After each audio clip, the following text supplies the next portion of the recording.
What is up, YouTube? That's here. Today, I'm going to be bringing you guys my last game from VGC Utah.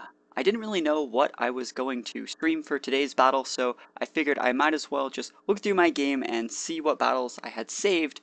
While looking for those games, I realized that my battle box was locked, so that means that I still have access to my last game from Utah, so that's what we're going to be looking at today. You may ask, why am I uploading just one game today? What's so special about this game? Well, we really get to see my team in action, and we also get to see a couple unique Pokemon that we don't really get to see that often. We get to see Wiki and a what is that Pokemon? It's a Spiritomb. So we're gonna see Spiritomb and Wiki in my battle against Brandon. I think we're both sitting like right out of top 32 right now. So this is my last game. This is out of VGC, so it is a high level game. We're gonna get right into it and have a bunch of fun. Alright, so Brandon's going to be issuing that challenge, starting things up, and you're going to see me lead off with Sableye Gardevoir. It's the team that I made for the tournament. It has dual Mega. I can respond accordingly to a bunch of different situations, but this is one of my favorite leads. Has tons of turn 1 pressure, and that's exactly what I like. So we're going to see I trace pressure, not really doing all that much, but we are going to be laying on the pressure this game, and we're going to see it right from the get-go. We're going to see I Mega Evolve into Mega Gardevoir, gaining the I wish I gained Parental Bond.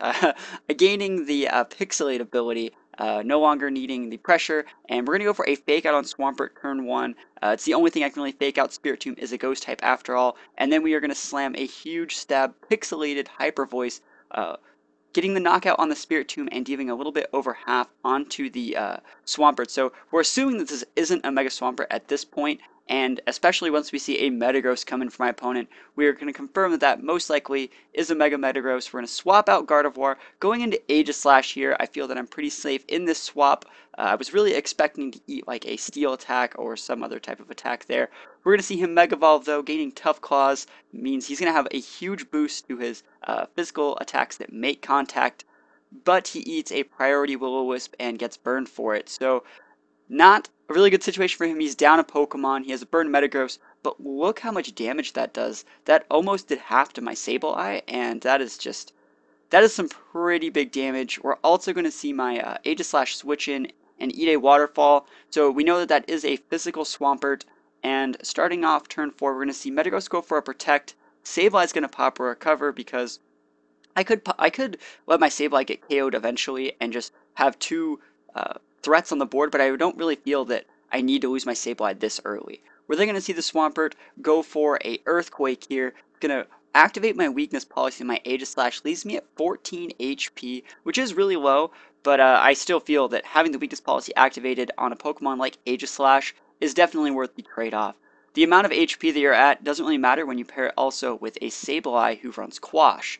So we're going to see Metagross switch out here. Remember, he protected the Shadow Ball last turn, going into Wiki, the normal type Pokemon, to try to absorb that Ghost attack. Cloud9's going to happen, but nothing really comes out of that. We're then going to see Sableye go for the Priority Quash onto Swampert. Going to delay his move until the end of the turn, and then I'm going to be able to hit it with a +2 Shadow Ball in Blade form. So picking up a free KO on Swampert, pretty good stuff, even from an Aegislash that most people would already consider, out of the game.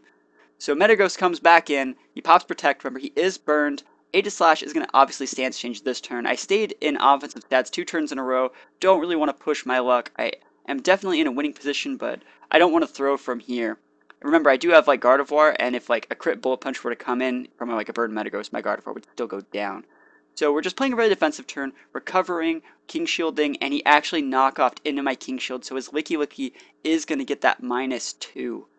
So starting off, I think we're on turn 7 now. I go for another Priority Quash. It's one of the main combos of the team. It lets my slow Pokemon pretty much bypass Speed Clearing, and I get to go for a free stance change and go for a Shadow Ball onto the Metagross. Remember, this is super effective on Metagross's Psychic Steel typing. Steel is no longer resistant to Ghost, so I am going to pick up the KO there.